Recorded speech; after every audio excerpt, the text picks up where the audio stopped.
Good morning, everyone. You're all very welcome to our weekend markets weekly preview, where we're going to evaluate the price action ahead of today's US CPI data. So US CPI data is effectively one of the most important pieces of information in the economic calendar at present time, other than the fact of maybe employment growth, and of course, I suppose the overall inflation rate meeting, or interest rate meeting, should I say, which is going to be taking place this week by the Fed at tomorrow evening's meeting as well.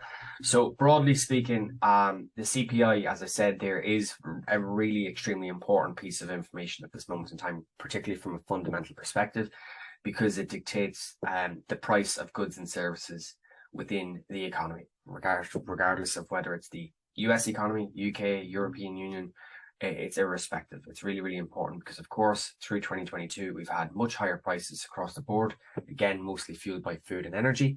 However, we've seen that across the board on an asset basis in predominantly nearly every sector of consideration. Now, the last 2-3 months or so, we've definitely seen the inflation figures come back down. The US, we've gone from over 9% back to 7.7%.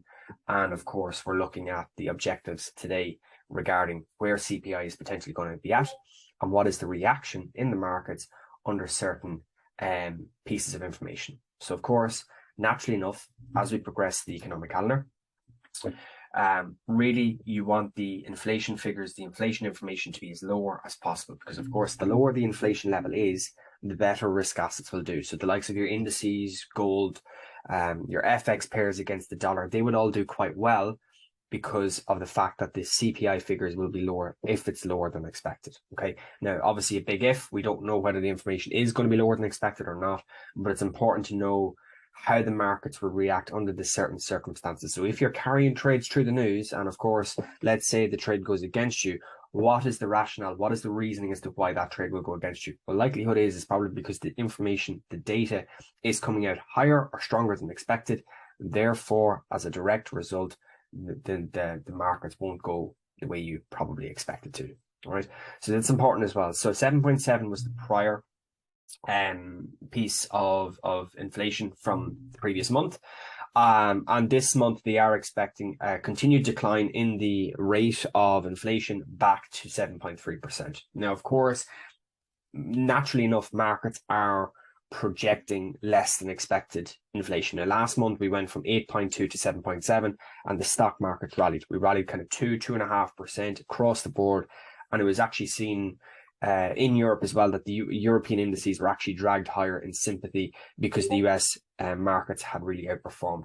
So it's important to be aware of that if the CPI figures comes in at, let's say, 7.1, 7.2, you should be still looking at seeing indices progress higher, because it's coming in even stronger or lower than expected, and therefore that's a good thing for stock markets. So higher than expected inflation is negative for risk assets. Lower than expected inflation is good for risk assets. And what I mean by risk assets, you're talking, as I said, the likes of your gold, your stock market indices, your Aussie, your Kiwi, and the FX pairs as well. Now, on our economic calendar, we can actually open it up here. If we look at the analysis, the air economic calendar actually pipes through and looks at kind of previous data, previous figures, and you can actually see how the markets has reacted. So, of course, as we said, all through the year, we've gone from kind of 8 up into the 8s, high 8s, and now, of course, we're starting to come down back into the 7s. So, of course, last time around in November, we had expected the 8.2 was the previous one for October, and we were expecting 8% in November, and we actually came in much lower than expected at 7.7. So therefore, it was a really, really good move for risk-orientated assets. Now, with that aside, we're also looking at the overall bias in the markets, okay? Because it's important to say, well, what's priced into the markets, what is the aggregated, I suppose, offsetting approach. Now, of course, we will be looking at the price action. We will be looking at the charts in a moment. Now, today as well, we do have the month-on-month inflation. Okay, we do have core inflation as well. So we'll be looking at all of these different inflation levels or information pieces of economic data at 1:30 today, because that is going to move the markets. It will move the markets, whether it's higher or lower. It's yet to be seen, but of course, we're going to be watching this very, very closely.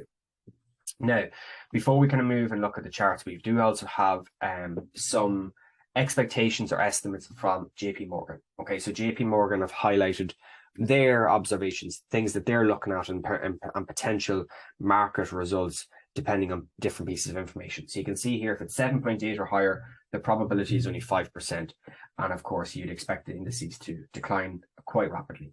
7.5 to 7.7, it's around about 25%. So they're still looking at it as maybe not really a likely case scenario. And that's, of course, seeing the indices sell off. So, of course, if the inflation is higher than expected or not coming down as quickly as people expect it to do so, therefore, that's a bad thing. Markets are going to have to reprice that in, and therefore, you would probably see the indices sell off. Now, 7.2 to 7.4 is a 50% probability. So that's where they're kind of gauging the price action. That's as we look at the economic calendar, 7.3 is the expectation. So a lot of market participants are expecting that kind of 7.2 to 7.4 range, and they're looking at that. Now, of course, up 2 to 3%. Do I think that that's a realistic opportunity myself? Well, not maybe 2 to 3%, but I do think if we're coming in at kind of 7.2, I would suspect that the S&Ps, the Nasdaq, the Dow Jones will rally to a degree. Now, where I think the bigger degree of rally will come into the stock markets if we see under 7. If we see kind of 7% or under, that is going to allow, or that is going to fuel a significant rally in the markets today from those short-term news, fundamental algo traders, right? From a brutal honest perspective. So of course, if we get kind of 7%, I do think the markets will rally probably 3%. Okay, really and truly, because that shows that the inflation levels are coming down a lot quicker than people expected, because we got a 0.5% decrease last month.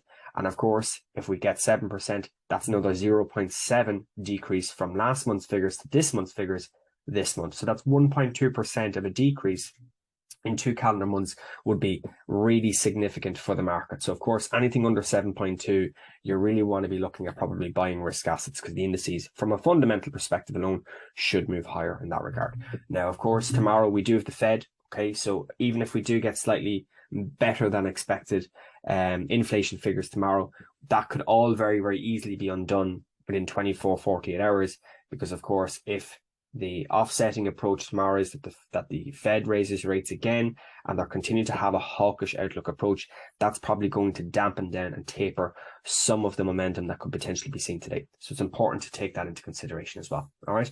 So that's kind of where we are from a fundamental perspective. So really all eyes today is going to be directed towards, as I said, US CPI data. Now, of course, we did have some information this morning out of Europe, but broadly speaking, we're going to be looking at today and tomorrow from a US-based perspective very, very closely, because what we tend to see is European and Asian markets generally follow what's happening in the US from a trading perspective as well. All right. So first things first, we're actually incorporating today on our charts, we've got the VIX volatility index. Now, the reason why I've got the VIX volatility index is because we've actually noticed a fairly significant rise in the VIX since the month of December. So we know how the stock markets, risk assets have been rallying for really now kind of the last number of weeks, 6-8 weeks in particular, right? So we know that's a very, very clear consideration. Now, we have also seen that, broadly speaking, when volatility rises in the markets, that is not necessarily a good thing for stocks, because stocks don't like volatility. Risk assets don't like volatility. And of course, we can see here very, very clearly that risk has been elevated, or volatility, should I say, has been elevated, which has probably meant that we've seen a little bit of a dampening down in the indices. And of course, if we look at the S&P over the last few days, since the early parts of December, it's natural enough to see, well, look, the S&Ps, the Nasdaq, the Dow Jones, some of those indices are actually selling off since the beginning of December. And it's no surprise that that is because the volatility index has increased. So it's important to be aware of that. Now, today, the volatility index is marginally higher. However, if it's a case we see better than expected CPI figures and they come in lower than expected, okay, then you'll probably see the volatility index reduce or progress lower, and you'll probably see the indices continue to churn higher. Now, that is just an important consideration to have as well, because of course, when you're looking at the volatility, that of course assimilates that, well, as I said there a moment ago, volatility and equity performance are generally negatively correlated, and it's important to be aware of that aspect. Now, second on the list is obviously looking at the DXY. So we talked about it in the weekend markets video on over the weekend, when we looked at the price action, we said, well, look, we're still creating bearish order flow. We're still creating lower lows, lower highs, lower lows. So there very much is the potential that the DXY, the dollar, if we see a lower than expected inflation figure, that would mean that dollar weakness would ensue, and therefore that would help progress indices to the upside. That's one scenario.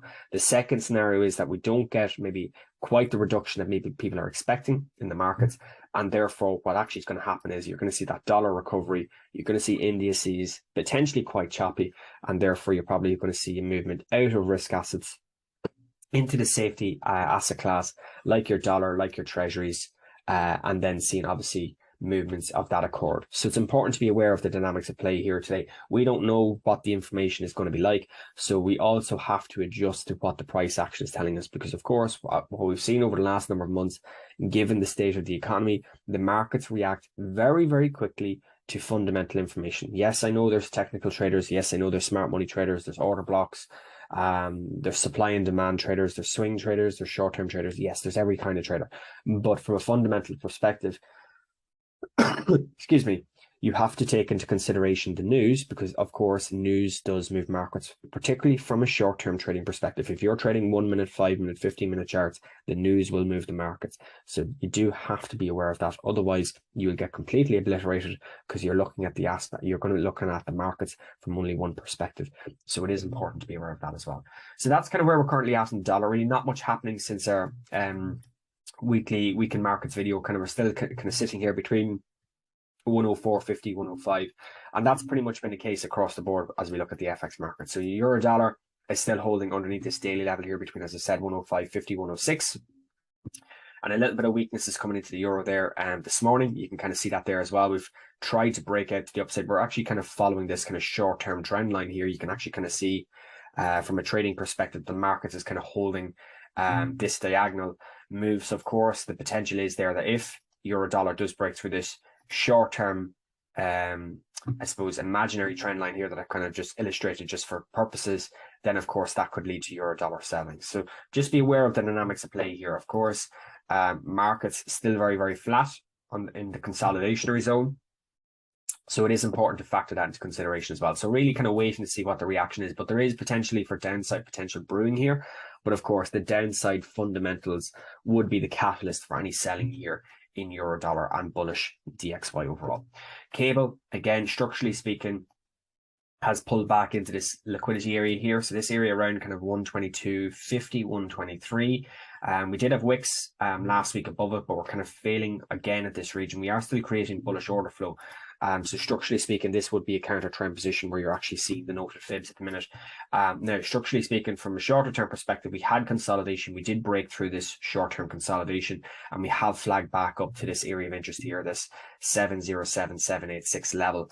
And from that perspective alone, the markets are still holding relatively under this region as well. So we're really just kind of waiting to see, because of course, if the inflation data comes out lower than expected and under 7.3, the likelihood is you're going to see cable fly. You're going to see cable fly. You're going to take out these short-term highs, and you're probably going to have a run up into probably 124, 125 being likely scenarios. However, if the inflation data comes out less than expected, you're going to get that mitigation. You're going to get that pullback, and you're probably going to see a move back into maybe 121 short-term, potential for 120, as we can see that there is an order block liquidity area down here as well.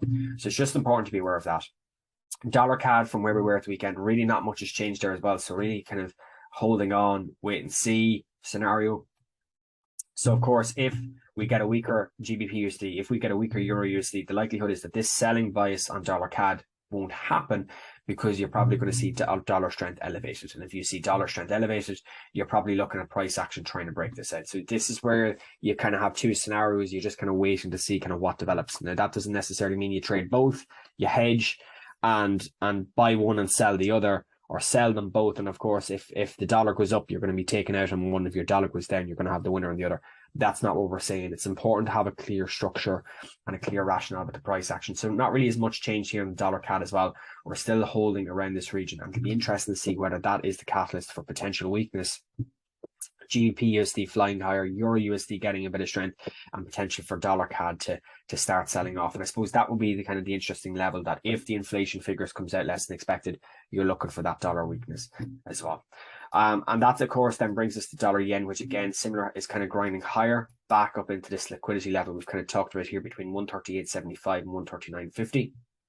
And the markets are slowly grinding higher. So it'll be interesting to see if there is any sort of reaction up here in this region today to see, right, we've obviously created that sell side imbalance, but are we going to get that mitigation of this order block liquidity area up here? And that really is going to be a big thing. Moving across the gold, structurally speaking, it's interesting how the gold play is starting to kind of develop from where we were at the weekend. We talked about this short-term lower low. We flagged all the way back up into this liquidity area here. We didn't fully mitigate it up here at 1807. However, we did come very, very close, rejecting 1805.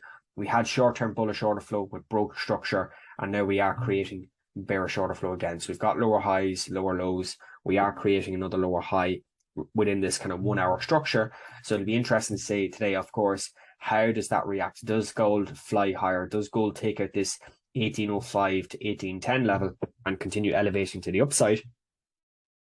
Or are we going to see that dollar strength come through and, of course, seeing gold fly back down to the downside? And, of course, if you're looking at that scenario, the likelihood is then you're really looking at gold kind of coming back into the 40s and 50s rather than breaking through that 1810 level as well. So it's important to be aware of that dynamic as well. And, of course, just seeing how the price action develops and seeing what information comes out. Now, as we move across to the indices this morning, we are obviously seeing elevated performance in the indices. So despite the higher VIX, despite the kind of the chat back and forth in the dollar, the S&Ps, the Nasdaq, the Dow Jones, the DAX are all coming back up to take liquidity areas, because of course we talked about it on Sunday. We had consolidation here in the DAX. We broke structure. We're flagging back up into this region, right? We talked about it at the weekend. It's so far so good. It's creating that impulse, right? Similarly, again in the Dow Jones, we had this 1 hour, 4 hour zone of interest up here between 34,300, 34,400, and we have very, very quickly Monday and Tuesday rallied so far back up into this region. So it'll be interesting to see if there's any sort of offsetting effect today. And of course, there is liquidity areas up here. Is that the catalyst then for the price action to reject these and move lower? All I would say is whether you're buying or whether you're selling today, use good risk management. Otherwise, you're going to be breaking those rules. You're going to be potentially putting yourself at risk for breaking those 3 to 5% daily thresholds. And of course, if you break 5%, you've broken your daily limit and you're out of the game.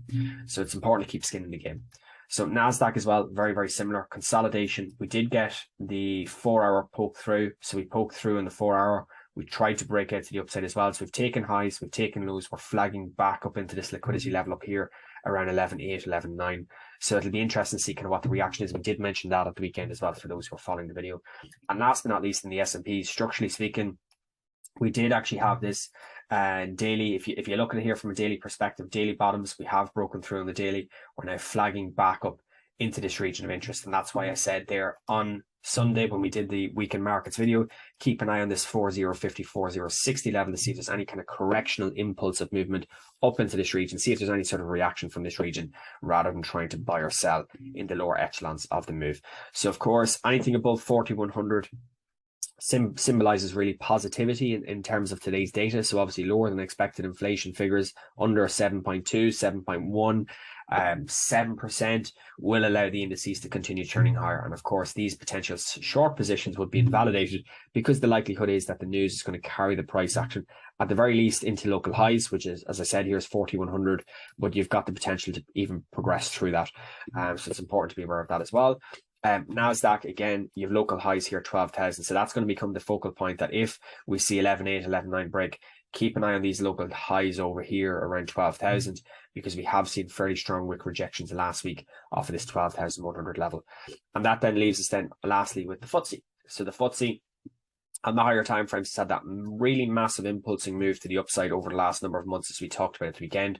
We're getting that impulse into the key level here around 7,600. We had a daily order block at 76.01. That was mitigated. We have seen the price action create a lower high here again last week. Very, very clear reaction. And of course, we are technically creating now bearish order flow.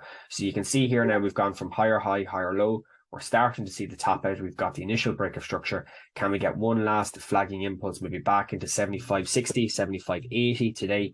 Would be a very, very nice move to clean out this initial sell side imbalance, take the last liquidity, and of course look for selling biases. So my perspective today is look to see if there is any sort of reaction around about the 66, 70 level on the FTSE, and then just waiting to see what the news brings, what the data, economic data brings through, because of course, if that data comes out much better than expected, you're probably going to see the FTSE fly again, and you're probably going to see at least a retest of the highs, maybe even 7,600 again. So that's 75, 65, 66 becomes the first area of interest to potentially look at from an order block perspective.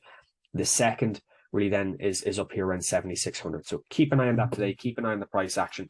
And of course, we will be updating you tomorrow with developments on how the markets move ahead of tomorrow's FOMC economic meeting or interest rate meeting as well. All right, so that's pretty much it for today. Folks, as I said, this week, it's important to trade safe, right? We obviously have the 5%, the 10% total loss drawdown limits imposed for a reason, because we want to make sure people and traders are trading with consistency, they're trading with good risk management. Otherwise, if you over leverage and overexpose yourself in these types of movements, you will get completely torn apart. So it is important to have good risk management for today and tomorrow specifically as you navigate around the news, because if you don't, the likelihood is that things might necessarily go your way. And if they don't go your way, of course, it's going to lead to a lot of pain and damage on your trading account. And we want to minimize that as possible. All right. Have a good day, everyone. Trade safe.